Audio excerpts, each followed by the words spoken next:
We have some new evidence that the Democratic Party is in more trouble than many people think they are. Take a look at this. The majority of the country believes that Democrats stand for nothing more than opposing Donald Trump, and barely a third believe they have their own plan. That's a problem for Democrats going forward. They have to stand for something beyond simply opposing the president. That's only exactly what we've been warning about since before the election. Since before the election, we were saying, whoa. It sounds like the Democrats aren't selling a positive vision, aren't saying, hey, here are policy ideas, we're going to fight for this. They're just kind of trying to base a movement around, we're not him.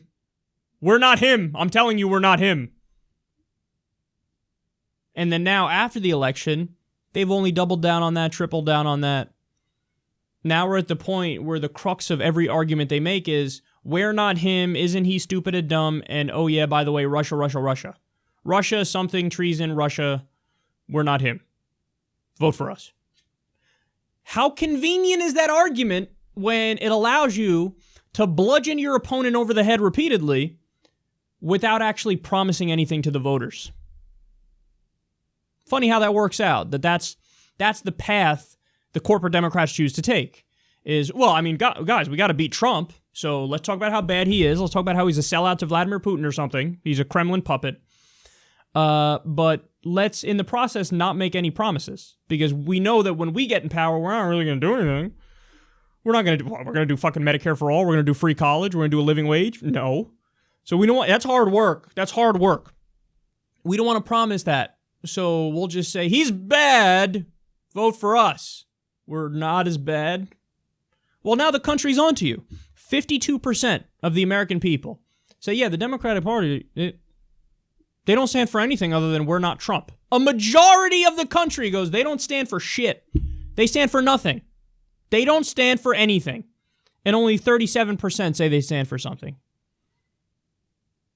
How sad is that? More than half the country says you don't stand for anything. They're on to you. They're on to your games. You can't pull the wool over people's eyes anymore.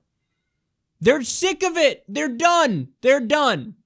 All this fucking partisan bickering and how it's always so personal. It's about like personalities and, you know, it's never about, hey, I have a philosophical, ideological position in favor of X and I will argue for it. That conversation is fucking 80 miles back on the side of the road, and they're like, oh yeah, well, Ivanka is, you know, too much control and shouldn't be, and Jared Kushner's bad, and yeah, Trump is a poopy face. Yeah, we don't like him. Vladimir Putin runs the White House. Vote for us. Who the fuck wants to vote for that? Who wants to vote for that? Now compare that message with the message of the most popular politician in the country, literally. Medicare for all, free college, living wage, New Deal to rebuild our infrastructure, end the wars. That's Bernie Sanders. And he's the most popular politician by far.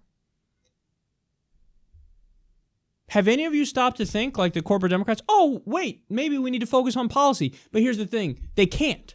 Because they're also beholden to their donors. So their donors don't want Medicare for all. Their donors don't want free college. Their donors don't want a living wage. So for them, it's most convenient to only talk about how bad Trump is and something Russia. But it also allows them to still serve their donors. And that's why the Democrats, as terrible as the Republicans are doing, I mean, Trump is historically disliked as a president. Historic. His approval rating at this point in his presidency is lower than any president in the last 70 fucking years. The Republican Party is viewed as a joke. They're pushing a healthcare bill that has a 16% approval rating. They just got through a bill that guts internet privacy that only 6% of the country supports. They're a fucking wrecking ball. They're about to get rid of net neutrality. They're doing so many unpopular things. It should be the easiest thing in the world to beat them. But the Democrats are struggling. And they're struggling because they don't stand for anything. They don't stand for anything.